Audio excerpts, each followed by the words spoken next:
Hi, my name's Joel Persinger. I am the gun guy. I'm also your instructor for the concealed carry permit class for San Diego County for California. Now, in order to make this class a little easier for you and a little easier for me, I'm going to post some videos for you to watch that will cover some required subject matter. We're still going to go over those things when we get to class, but this will give you a general overview. That'll make it quicker and easier for us to go over things. I'll give you a little test to cover some of the things that you're going to learn in these videos, and that way we'll spend less time working on theoretical things and less time working on academic exercises, and you and I can spend more time on the range. I'd like to spend some time with you to make sure that your shooting is as good as it possibly can be, because God forbid, if there ever is a day when you have to use a gun to defend yourself, you are responsible for every round you fire from the moment it leaves the muzzle till it stops and any damage it does along the way. It's important that you can shoot very, very well. I'm a firearms instructor at heart, so I'm going to spend some time with you to help you improve your shooting. And in order to do that, I need you to pay attention during these videos. Some of them are a little old and some of them may seem a little boring, but the information is very solid that they contain, and it does pertain to your permit. So I want you to please pay attention, write down some notes if you need to, and write down any questions you may have as a result of watching these videos. Remember, you will be taking a written test in front of me, and many of the questions on that test are going to be answered in these videos. And I'll take some time to go over these things with you briefly and to answer your questions before we get started on the range. All right, the first video is from the National Rifle Association. It's called Personal Protection Inside the Home. I want you to pay particular attention to the concept of awareness in this video. You'll learn a lot.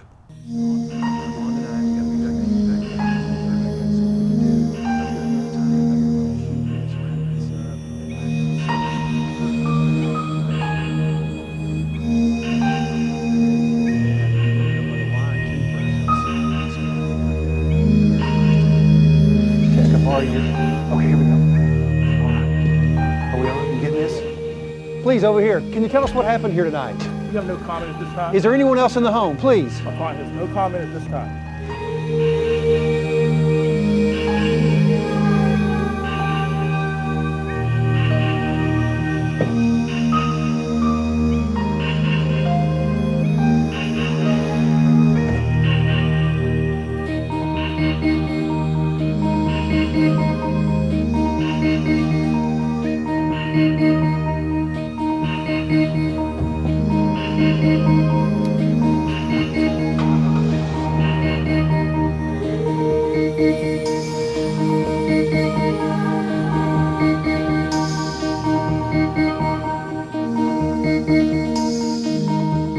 Tonight, our community had its third home invasion in just 6 weeks. A terrible trend of violence that has become all too common throughout the country is now hitting our quiet neighborhoods. Please stand by for further details as information is released.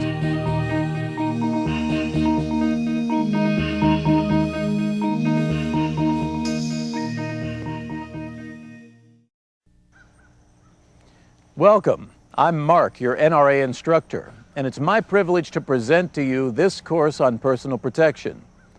The information herein will help you develop knowledge, skills, and attitudes essential to keeping your home safe. We will learn the proper use of a firearm as a last resort in protecting you and your family. As we go through our daily lives, we're often unaware of our environments. This sets the stage for becoming a victim of a violent crime. To deter such an encounter, we want to share with you the NRA's 4 levels of awareness in a neighborhood that's not much different from yours. Now, there are 4 levels of awareness used in the NRA Personal Protection Program: unaware, aware, alert, and alarm. Now, I will take you through each of these levels, starting with unaware, which is when we are most vulnerable.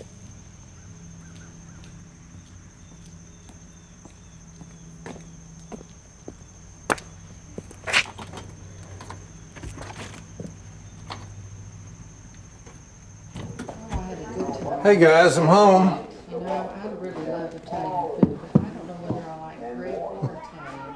What do you think?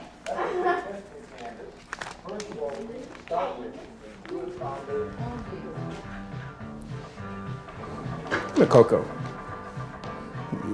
You're the only one that knows I'm home.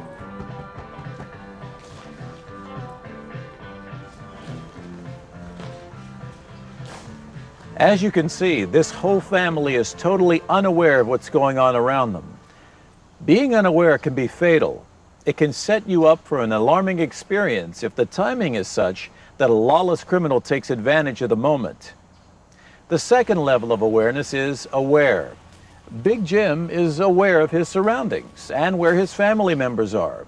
He is constantly surveying the area for anything out of the ordinary.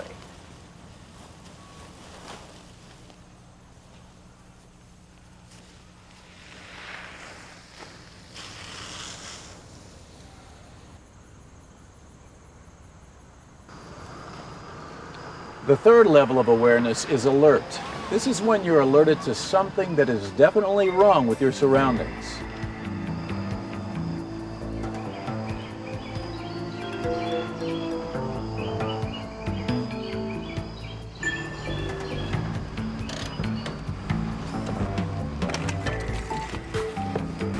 Can you get the groceries? Sure.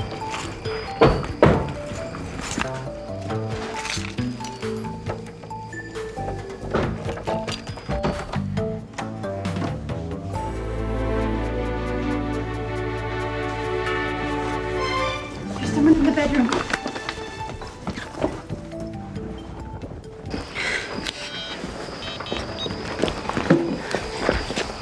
This is Deborah Rollins. I live at 154 Oak Street. There's someone in my house. Yes? Okay, I'll stay on the line. I don't see anybody. I don't know where he's at. Paul and Deborah were alerted to something. They had a predetermined plan to react to a situation like this. It is always wise to evade a confrontation with an intruder.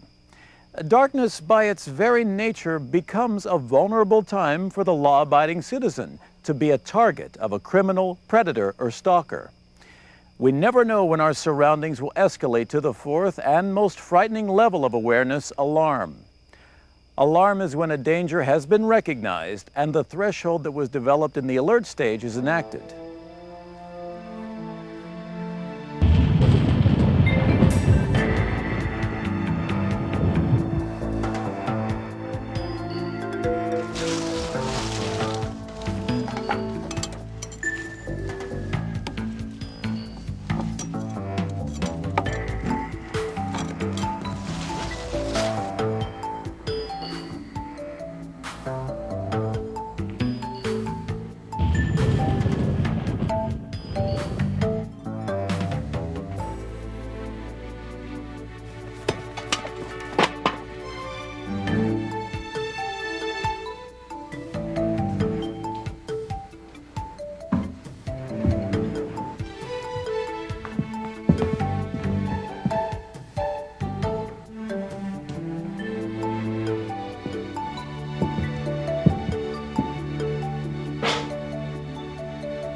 This is Susan Smith at 2604 Maple Street.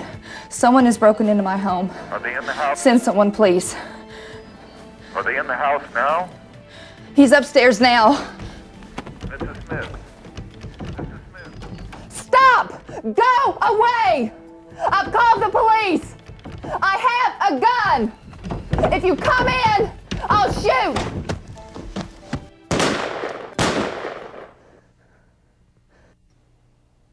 Now that you've seen the NRA's 4 levels of awareness, we will revisit them throughout this personal protection course.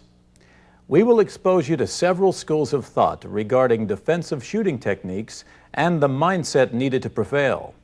However, before we begin, you must weigh carefully your moral, legal, religious, and spiritual values regarding the use of a gun. Because deadly force may be necessary, you'll need to consider the following questions before incorporating a firearm into your personal protection strategy. Am I prepared to take the life of another human being to save my own or my family's? Does my religion and personal moral standards permit the taking of a life in self-defense? Am I prepared to tolerate the judgment of my family, friends, and neighbors if I must defend myself with lethal force? If all of your answers are yes, and you're forced to shoot, killing an intruder, the experience can be dreadful. Therefore, think of a firearm as being a tool of last resort. It is used only when deadly force is absolutely unavoidable. This is the time to consider your mindset when viewing your personal safety. If for one reason or another you were unable to avoid a confrontation, you may be injured, but you must have the determination to persevere and never give up. You must control and prevail in every life-threatening encounter. Therefore, it's very important that you take your training seriously. It's more than just learning how to shoot. It's learning what to do to avoid a confrontation. You must develop a plan of responses appropriate to the escalating situation. Now, this can be done by visualizing actions and reactions to any possible threat to your domain. Just like a fire drill, you should have a contingency plan for any aggressive intrusion into your home. To do this, walk through your home and develop a plan that includes escape and/or defense. An intruder's intentions are to violate you and your home, for there is no forgiveness on the part of a predator. Rehearsing your escape and/or defense options will give you the self-confidence needed in controlling a life-threatening encounter. Your feelings of compassion are not at issue. It's a matter of life and death, and you must prevail. You must be prepared and aware of your surroundings. This will reduce the probability of you being a victim. Now, for clarity, let's revisit the 4 levels of awareness. First, we have unaware. As you recall, this is when you're most vulnerable. You're preoccupied with other activities, and you're unaware of your surroundings. Now, this may include sleeping, working in the yard, watching TV, cooking, reading, daydreaming, or any other task requiring mental concentration. The second level of awareness is being aware. This is knowing your surroundings. For example, where are the kids playing, and is it a safe area? Are you aware of the movement and activities going on? Are you able to separate normal activities from those that are unusual? Are the doors and windows secure? Is the garage door closed? And so on. In other words, ask yourself, what if, and what could happen? It's relatively easy to operate at a condition of heightened awareness for short periods, particularly under conditions in which a threat is likely. It is much more difficult to maintain that awareness for an extended length of time in environments that seem protected or safe, such as your home or office. We must make a conscious effort to have a general awareness of the threats that may lurk in our environment. The third level of awareness is called alert. This is when a potential threat is recognized. Your senses are in a heightened state of awareness. Some examples that would elevate your awareness to alert would be a solicitor approaching, an unidentified noise, a knock at the door, one or more persons asking for assistance, or anyone you do not know regardless of what or who he or she claims to be. These are potential threats. They may or may not be real, and your action should include 2 steps. 1, formulate a hypothetical plan of action to respond to the threat. The plan could be to call the police or to evade the potential threat by means of avoidance, which is the wisest plan if practical. The plan may be to go to a safer location or to defend yourself. The plan may include more than one action, but you must have a plan of action to evade or defend. The second step is to set a threshold that will trigger your plan. Some limits may include the threat coming within a certain distance, the threat doesn't flee after being told the police are on their way, an overt expression to do harm, or the adversary brandishes a weapon.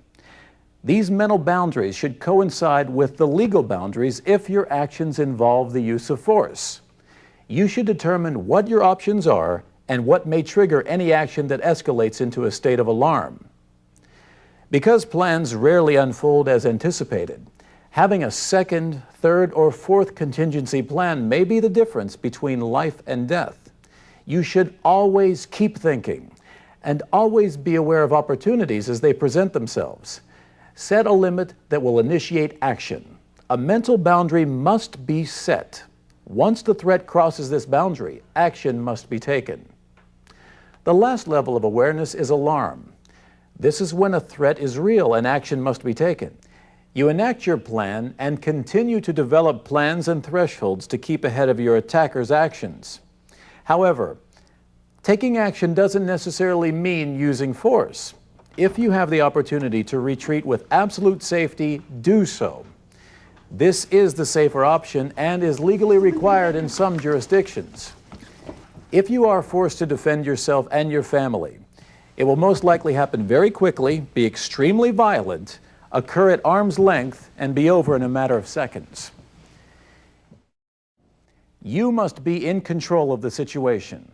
You must prepare yourself through training with a gun, visualization, and acting out possible scenarios. It's wise to size up everything in and around the home. Look at yourself and your surroundings from his point of view. This will identify any soft spots in your overall strategies. If you find yourself face to face with an intruder, stay as far away as possible, because the intruder has three choices here. He can run away, comply, or challenge your commands. If the intruder flees, let him go. Stop! On the floor! Down! Down!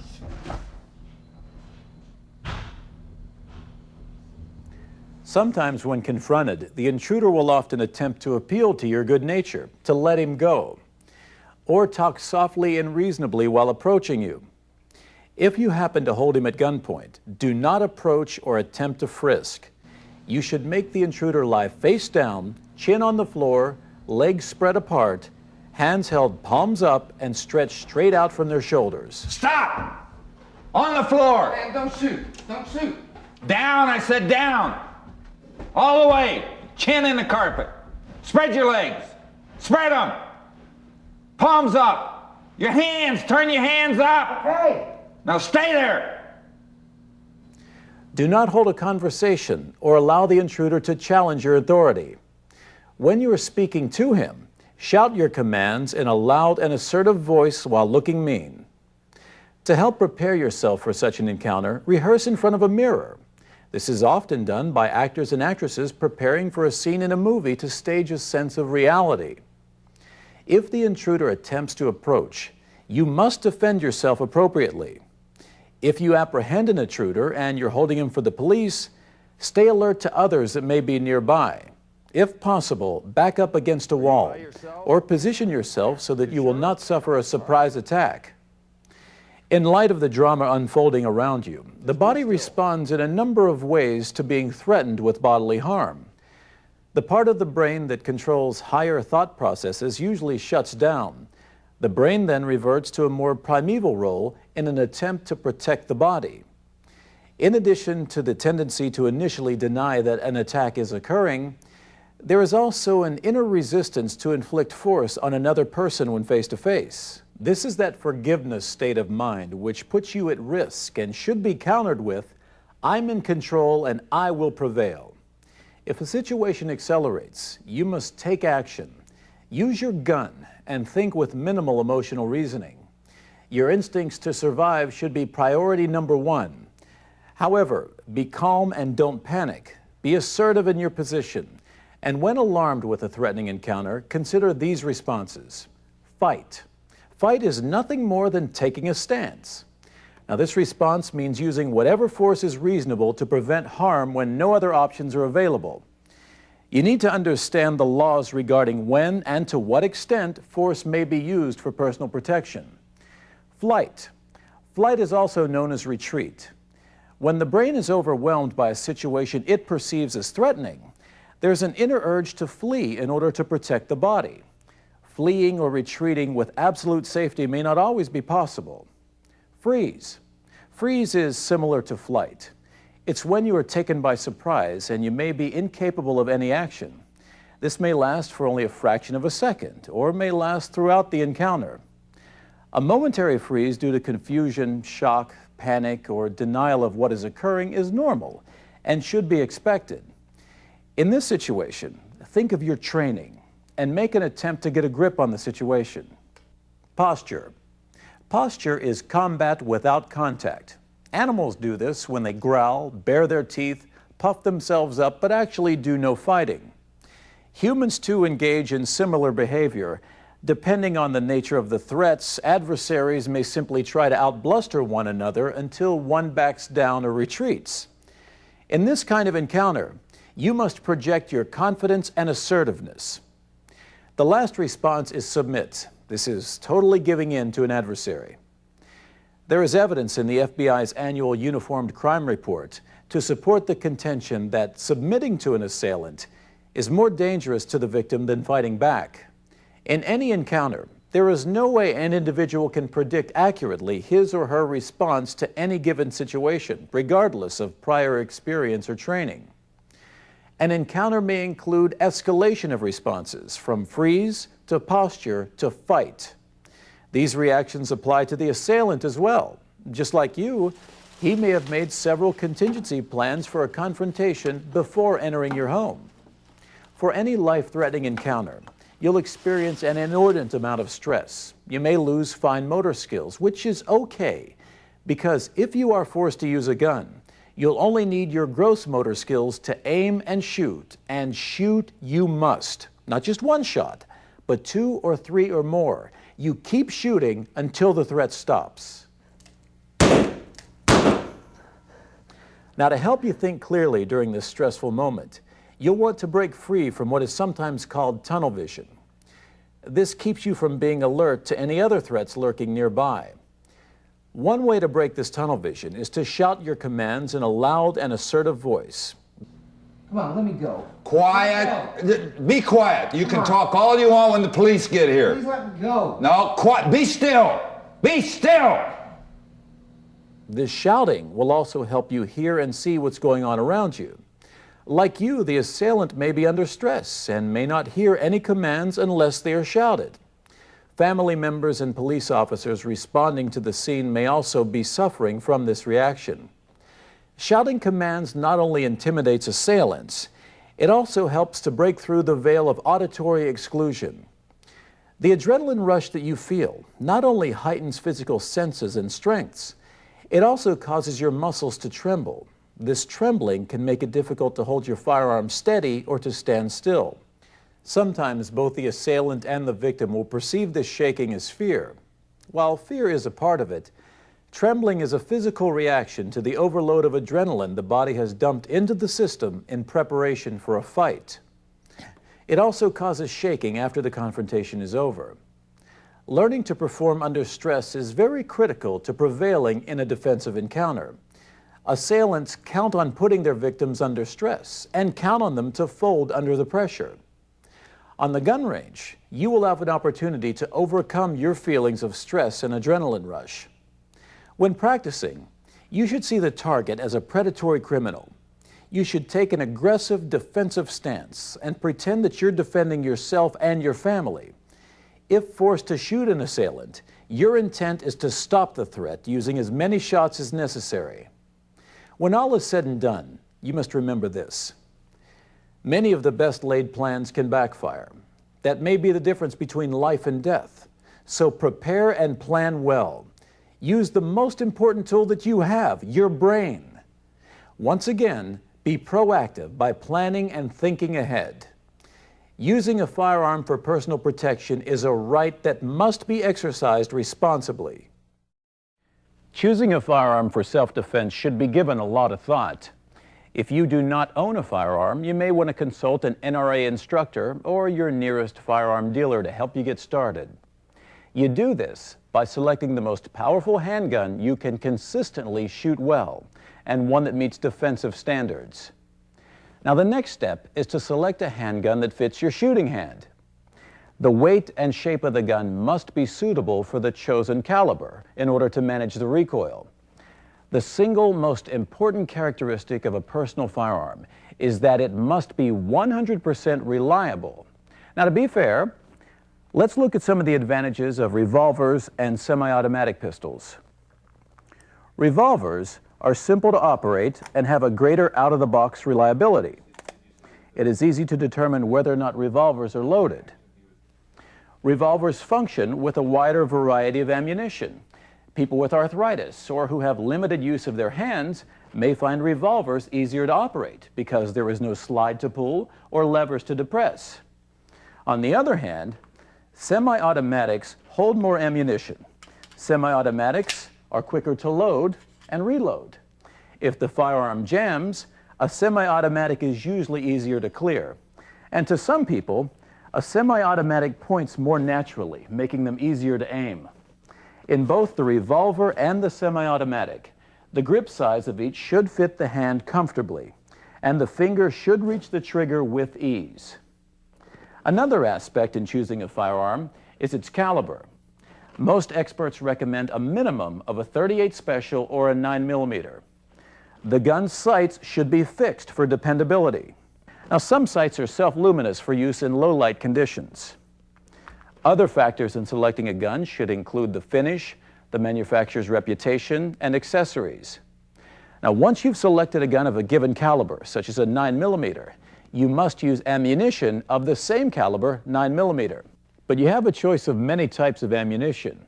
The most popular types are the wad cutter, the semi-wad cutter, the full metal jacket, the hollow point, the jacketed hollow point or soft point, premium defense, and frangibles. The wad cutter is inexpensive, ideal for practice, but doesn't feed well in semi-automatics. The semi-wad cutter is a more popular defensive round for revolvers. The full metal jacket feeds well in semi-automatics and reduces lead fouling of the barrel. The hollow point expands rapidly, transferring a maximum amount of energy to the target. The jacketed hollow point or soft point is gun-friendly. The copper jacket improves feeding and reduces lead fouling, while retaining the advantages of the hollow point soft point design. There are other cartridges for consideration, such as the premium defense ammunition and the frangible cartridges. While the premium defense ammunition is designed for personal protection, the frangibles are very expensive and their effectiveness is a subject of much debate. If you want to know more about ammunition and guns, consult books and publications offering information on firearms and ammunition. Besides having a firearm in your self-defense plans, you should also include extra magazines for the semi-automatic, extra speed loaders if you have a revolver, flashlights, and a working cellular phone.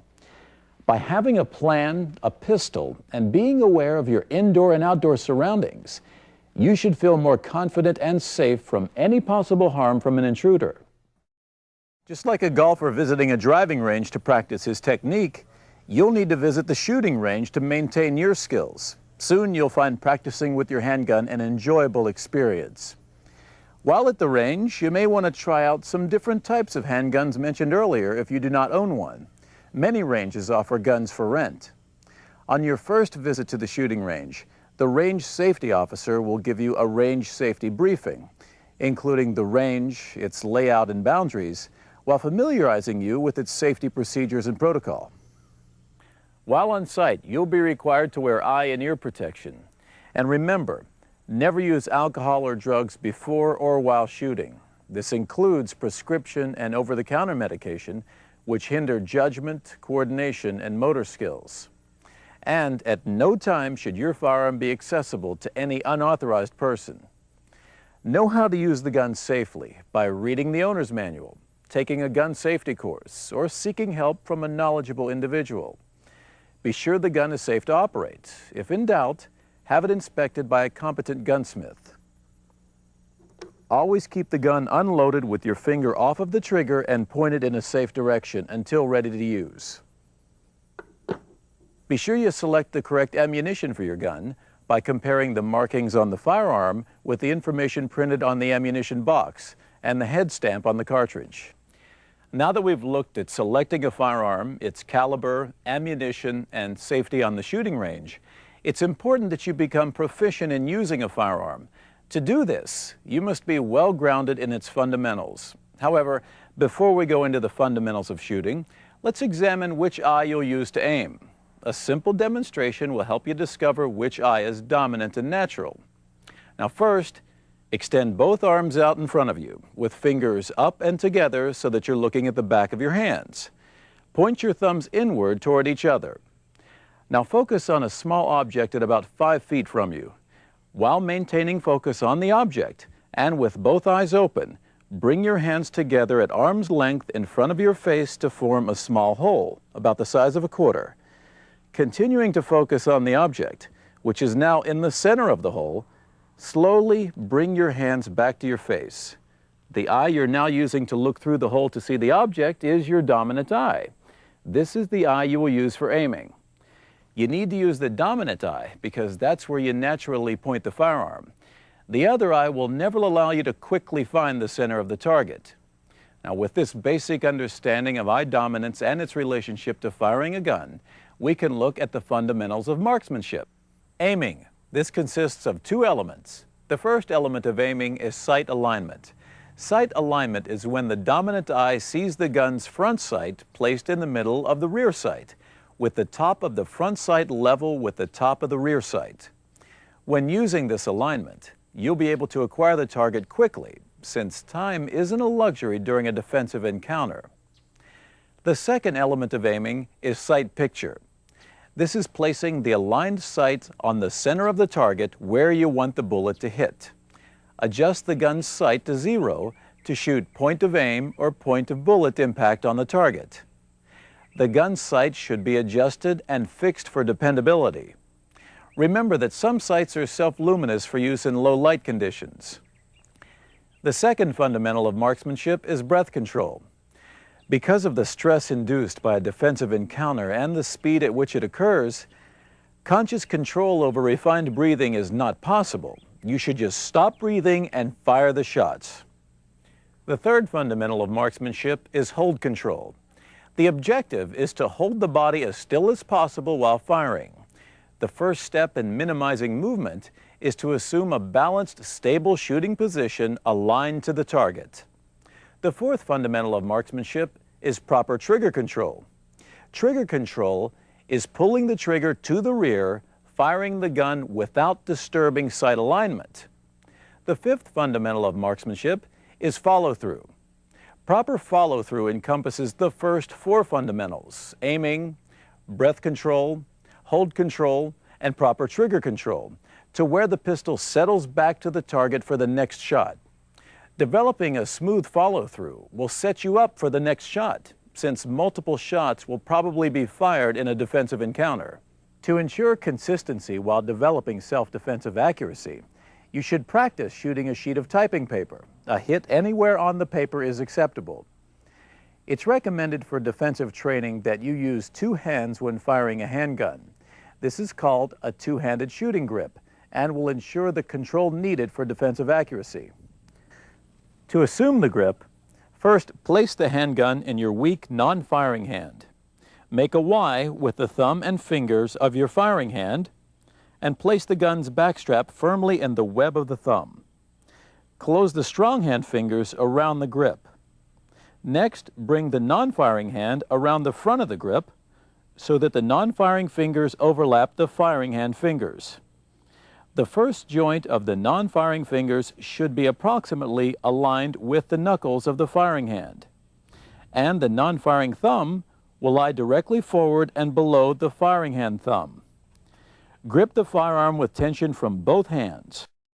Although there are many effective shooting positions for many different situations, all share a number of common characteristics or elements in defensive shooting.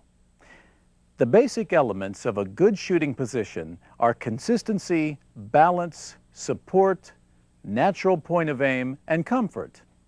Consistency is rehearsing a specific position to deliver a fired shot with accuracy.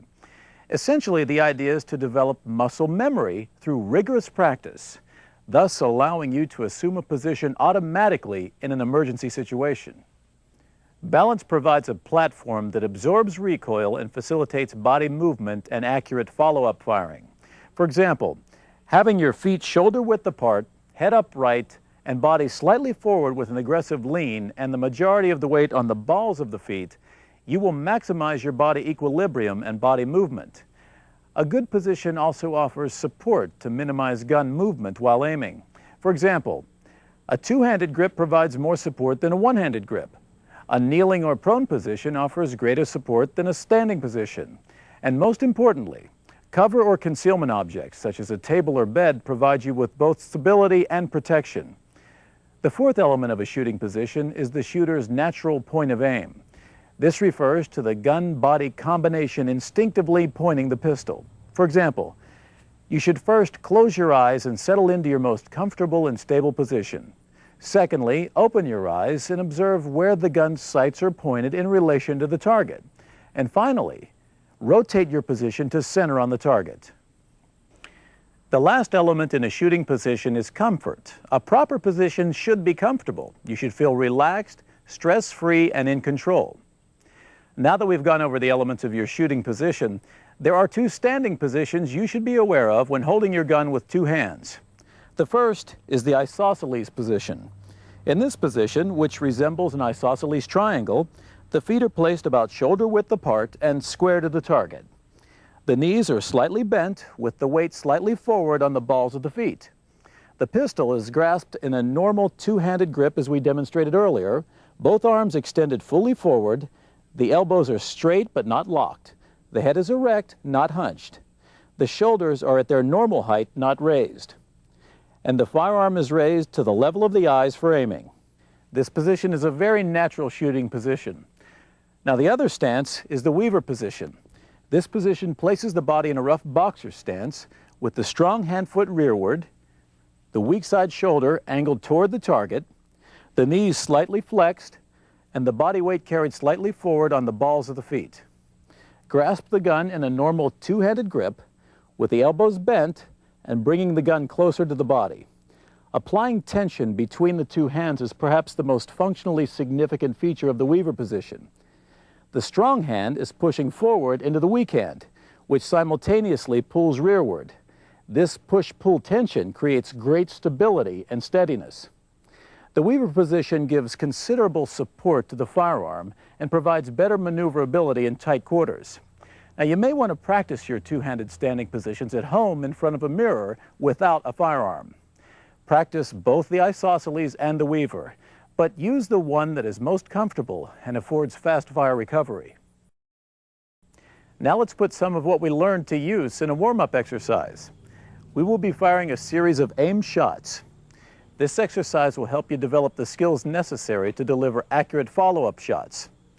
We will be using a regular sheet of typing paper placed on a piece of poster board as a target. Load 6 rounds and assume either the weaver or isosceles position, whichever you prefer. When ready, fire one aimed shot in the center of mass. Repeat firing aimed shots until all 6 rounds are fired.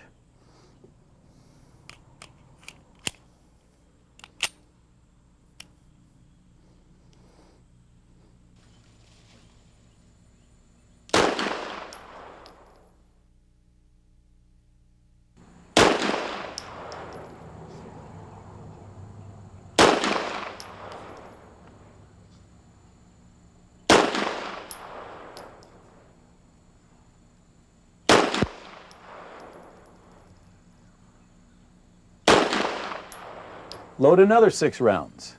Now we will fire 2 aimed shots in fairly rapid succession, trying to keep the second shot as accurate as the first.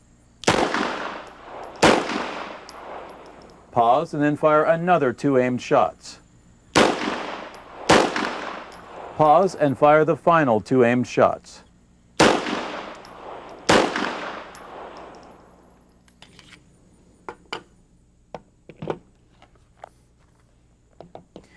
When shooting, you may suffer from tunnel vision.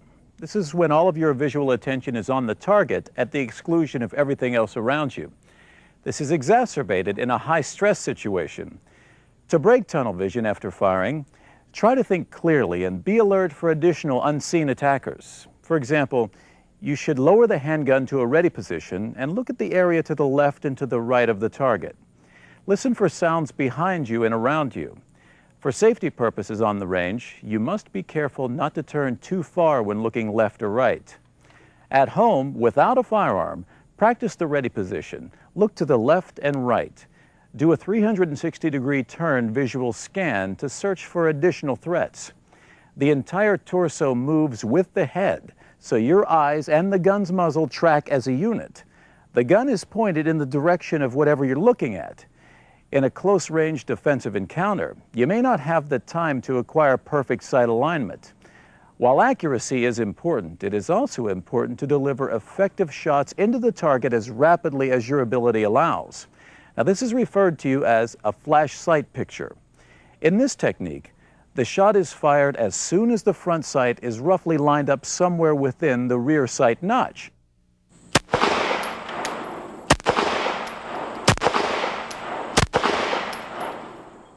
The front sight blade may be slightly off to the right or left, or maybe slightly higher or lower. As long as it is visible somewhere in the rear sight notch, your shot will fall within the typing paper at 7 yards.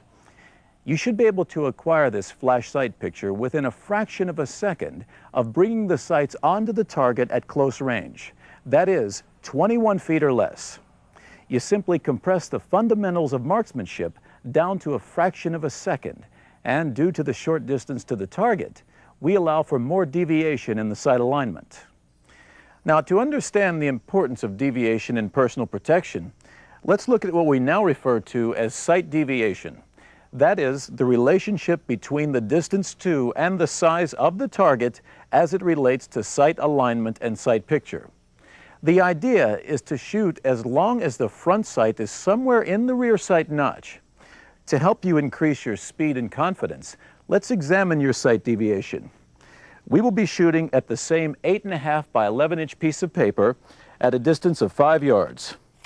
I will aim at the middle of the target and fire 2 shot groups, modifying my sight alignment by moving the front sight to the top, the bottom, the right and left side of the rear sight notch.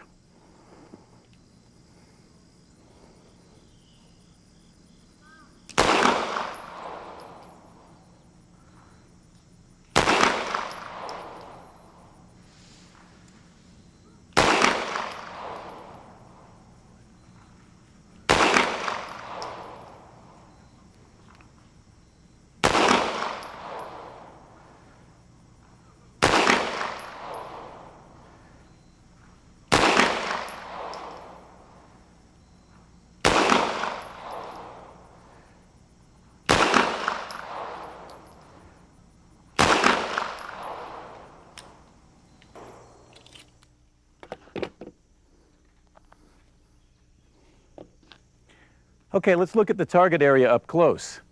Notice that all of the shots are on the paper. As long as the front sight is somewhere in the rear sight notch, you will hit the target. Note, however, the shot spread depends on the width of the front sight in relation to the width of the rear sight and the distance to the target. Okay, now let's move to 7 yards and fire 2 more 2-shot groups. I will modify my sight alignment by moving the front sight to the top, bottom, the right and the left side of the rear sight notches before.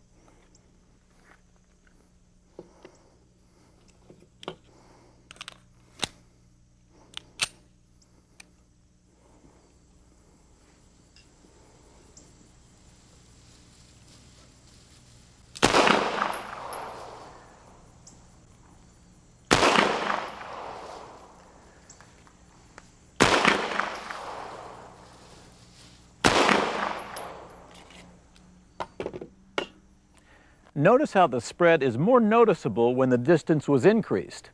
The effect will be more apparent as the distance is increased, or if the gun has a larger rear sight or a smaller front sight. Okay, now let's go back to 9 yards and fire 2 more 2-shot groups. I will modify the sight alignment by moving the front sight to the top, bottom, the right and the left side of the rear sight notch.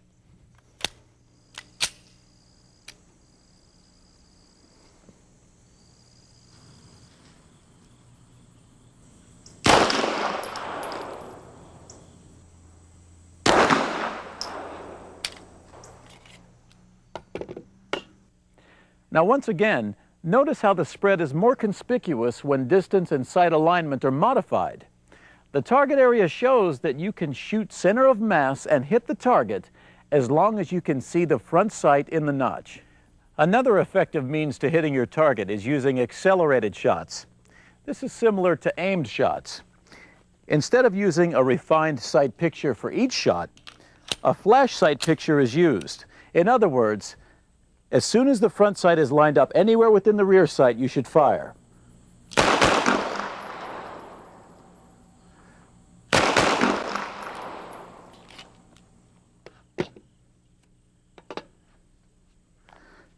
Now in practicing, use the flash sight picture technique for the first shot. Follow up with a second shot the instant you recover back onto your target. If your practice is in concert with other students, you'll notice a difference in the speed at which everyone fires accelerated shots. This is due to individual ability and different recoil characteristics of various guns. Now these demonstrations will help you determine the maximum effective distance at which you can successfully use sight deviation with your particular firearm.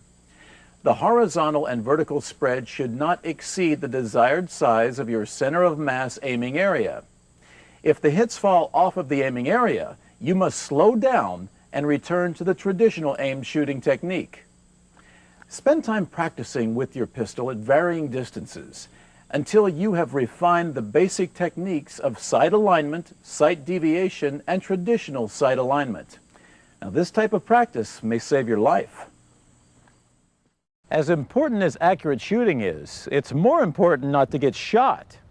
So let's look at our next area of defensive handgun skills, cover and concealment. Now, what is cover? Well, cover is anything that will protect all or part of the body from incoming fire. What is concealment? It is anything that hides all or part of the body from observation. It differs from cover in that it will not stop incoming fire. Cover can reduce the risk of injury. Concealment can give you the time to think things through and develop alternative plans to escape or shoot.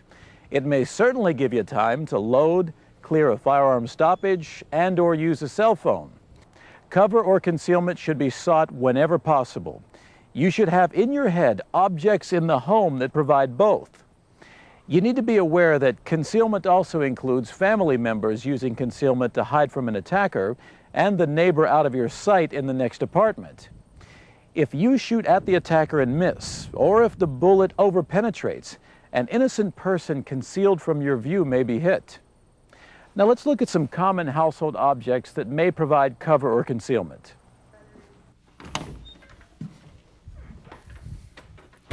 Doors. Steel is much better than solid wooden doors. Interior doors provide the least amount of cover. Now, on the other hand, it does offer concealment. The couch, reading chair, or dining room table will provide concealment. However, depending on their construction and other factors, they may provide little cover. Now, your major appliances, such as your refrigerator or washer and dryer, will provide you with a limited amount of protection. Your bookcase and other furniture items may provide both cover and concealment depending upon construction and the angle at which the shot hits. A standard mattress will provide only limited cover depending upon the angle at which it is hit. A waterbed mattress may provide cover for a limited number of rounds until the water runs out. As you can see, there is ample concealment in most homes, but very little cover. The best defense is walking through your home and acting out several scenarios for defensive encounters. This could be a real-life situation. Know locations to hide, using household items for cover and concealment. Practice a hiding exercise. Think of your home as a barricade to the enemy. You should also practice the technique of leaning out from cover. Choose cover and, without a gun, using the two-handed shooting grip, pretend to fire from several positions and angles. Be sure to lean out just enough to acquire the target. Don't expose yourself to the artificial intruder. Kneeling using cover and concealment offers the assailant a smaller target. It's quick to get in and out of and more stable than standing. It also makes it easier to use low cover. In other words, it offers another measure of safety when under fire. Canting is another technique using cover. This is when the gun's muzzle is clear of the cover. Canting allows you to keep more of your body behind the cover. Depending upon the object being used as cover, serious injury may result if you fire into the cover directly in front of you. Do not rest the side of the handgun against the cover. This could impede the operation of the slide of the semi-automatic or the rotation of the revolver cylinder. When firing a semi-automatic from the left side of cover, cant the pistol to prevent ejected casings from bouncing back into the ejection port and jamming the pistol. Now, if you choose to practice canting with live ammunition at the range, you must consult with your range safety officer for correct operation and safety. Now, at times, all this may seem like games. Yes, but in games, we learn without undue stress.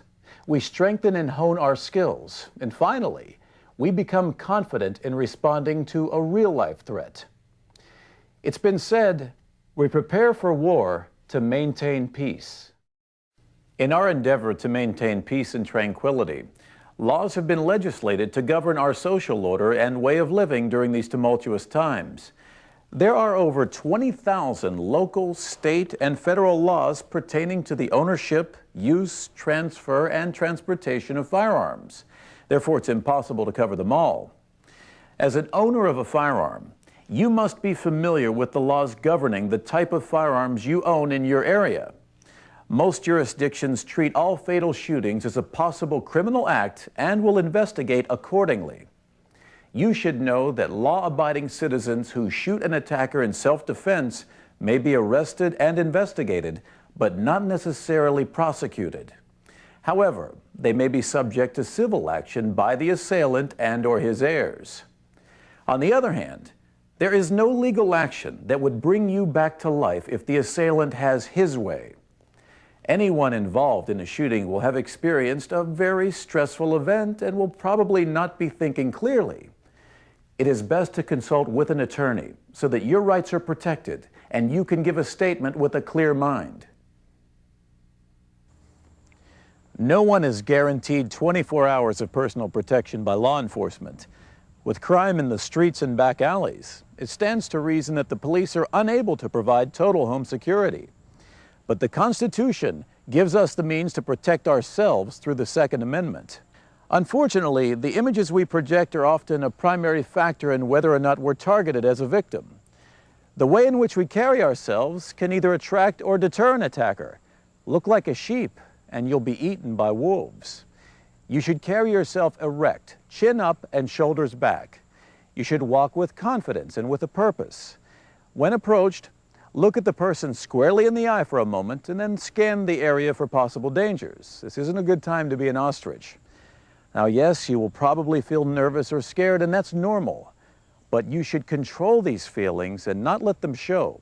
Remember, you are in control of your environment, your household, and your property, no one else. Now, in reality, no home can be made crime-proof, but it can be made difficult to break into by making it less attractive to the criminal. To help you overcome a possible threat of entry, let's look at some ways to secure your home. Keep shrubs pruned below the window and cut low-hanging branches from trees to eliminate hiding places. Consider planting thorny shrubs or other hostile plants at windows. Remove all remote garage door openers from parked vehicles and keep the garage door closed when you're not around. Periodically, change the access code to your garage door and home. Avoid house designs that have recessed hiding places.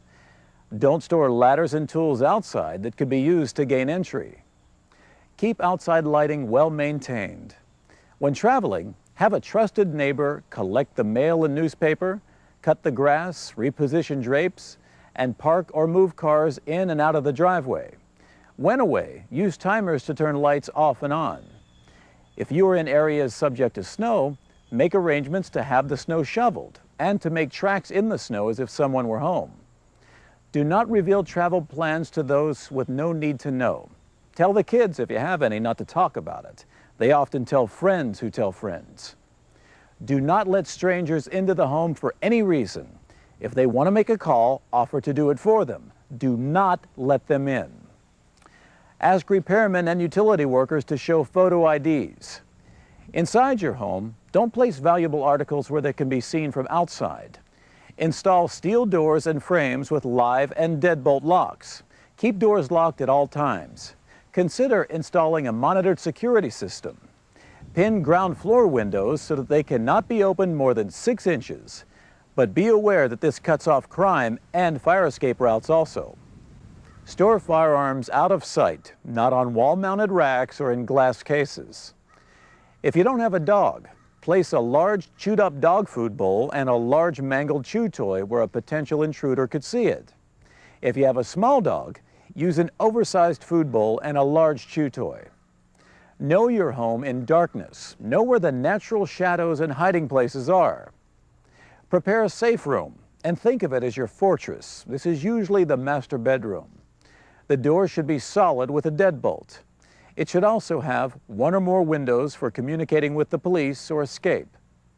If you have a 2-story home, you should have a fire escape type ladder. Have a cell phone or phone system with a line that's protected from being cut. Have a flashlight with fresh batteries. A firearm with plenty of ammunition. Know your cover and concealment. And have extra keys attached to a glow stick for the police.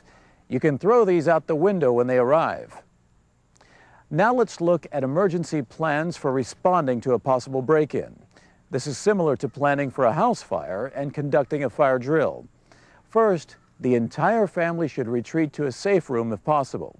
If not, each member should have a designated safe spot in the home to hide. Under no circumstances should you do a search for a suspected intruder. The potential for being ambushed is extremely high, even for a trained professional. Let the intruder do the searching. While you are locked in the safe room, retrieve your firearm from a safe place, have your cell phone and flashlight ready, and then listen. If no more noise is heard, wait for at least 15 minutes. Don't come out too soon. If anything sounds suspicious, call 911 immediately. When you call 911, never hang up. If the intruder approaches, put the phone down while connected to the dispatcher and be prepared to shoot. The call will be recorded and probably used for legal defense later. If the intruder is in your home and approaching you, simply do what Susan did. Stop! Go away! I've called the police. I have a gun. If you come in, I'll shoot. When the police arrive, put your gun down and stay where you are, because the police won't know you from the burglar. The dispatcher is your only link between the officers and you. Whatever you do, don't appear at the window with a gun. Tell the police where the intruder might be.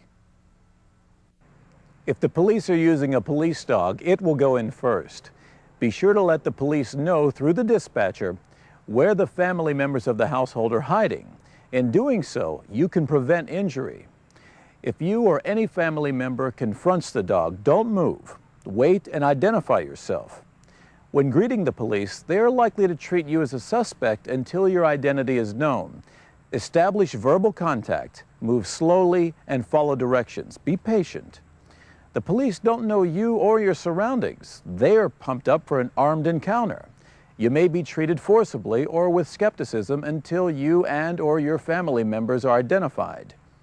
Remember, it is your right to have legal representation during any questioning. After prevailing in a violent encounter, you may experience elation or revulsion, even remorse. You may even experience post-traumatic stress syndrome. You survived the encounter and prevailed. And as with any traumatic experience in life, you must put the encounter in its proper place and move on. However, you should not suppress your feelings about what has occurred, nor should you boast. If you feel the need, contact your clergy, a trusted friend, and/or spouse. It is important in the aftermath to remember that you are a good person and it is not your fault. Nonetheless, you should not speak with anyone about the incident without the approval of your attorney. Congratulations, you've finished video number 1. Now the next one is video number 2.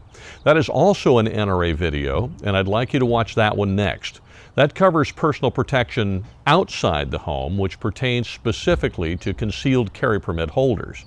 Now there are specific situations in this video I'm going to ask you about later on, but I want you to pay particular attention to the draw stroke that people are taught, whether it's from a purse or from a strong side hip holster, the selection of firearms, and also I want you to pay attention to the particular scenarios these people are in. We're going to ask you some questions about those when the time comes when we're on the range, and I'm going to expect that you've watched this video.